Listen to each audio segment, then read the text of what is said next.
Hello everybody, it is Madison Reeves, Valente Realty, Keller Williams in the Black Hills, and I'm back for another weekly real estate market update. And this week we are going to talk about different loan types. So I just want to give you a quick education rundown, beginner's guide to the 4 most common loan types we have for residential properties. Now this is typically not going to be what you would use if you were buying bare land, building a home, or purchasing with commercial. So this is just residential, single family home up to a 4-unit property.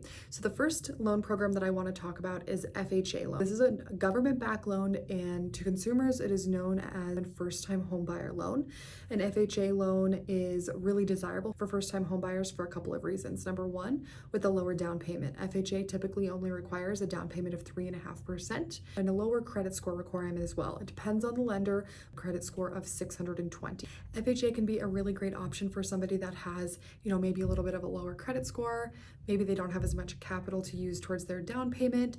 And honestly, FHA and government-backed loans have a more of a competitive rate lately. Some things to know with FHA, there are going to be more requirements on the appraisal. In the Black Hills area, typically the things that we see for appraisal are chipping and peeling paint on the exterior of the home, any broken or cracked window panes, and then any obvious safety issues. So let's say they're missing a step, outside, it's missing a hand railing, things like that.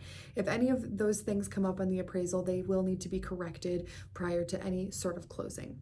The second loan program that I want to talk about is your conventional loan. This requires a little bit of a higher credit score and typically requires a higher down payment. I've seen conventional loans be as low as 3%, but it's usually going to be about 5% for your primary residence and could be up to 10 to 20% if you're purchasing it as a secondary home, whether it be a vacation home or an investment property. It really just depends on the lender. Also going to have a higher credit score requirement. Most lenders are 680 and above for a conventional loan.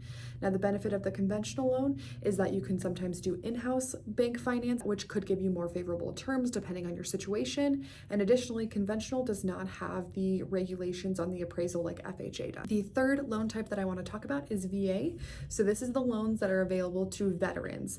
The only people that can qualify for this are veterans, and they are also able to put their spouses on this loan. VA loans are 0% down. Now I want to make sure that you guys know that doesn't mean there's no cost to purchasing a home with a VA loan. You're still going to have closing costs, inspection costs, earnest money, and things like that, but there's no down payment required. The credit score requirement varies by lender, but typically they're going to want to see at least a 620. And these are going to have the same appraisal requirements as your FHA loan. And the fourth and final loan program I want to talk about is rural development, or USDA. Now, rural development is a cool program. It's only available in certain areas, in rural areas, so you got to make sure the area that you're purchasing in qualifies for rural development. Additionally, there's an income limit. If you make, above that income limit, you're not going to qualify for rural development. It's a 100% financing, meaning no money down is required, and there is going to be credit score requirements. It depends on the lender, but again, like with VA, that doesn't mean there's no money to the table in order to close. It just means there's no down payment. You're still going to have closing costs, inspection costs, earnest money, things like that. So that is your super quick rundown of the 4 most popular residential loan programs: FHA, conventional, VA, and rural development. If you have any questions at all, as always, please let us know. We are here as your real estate resource of choice.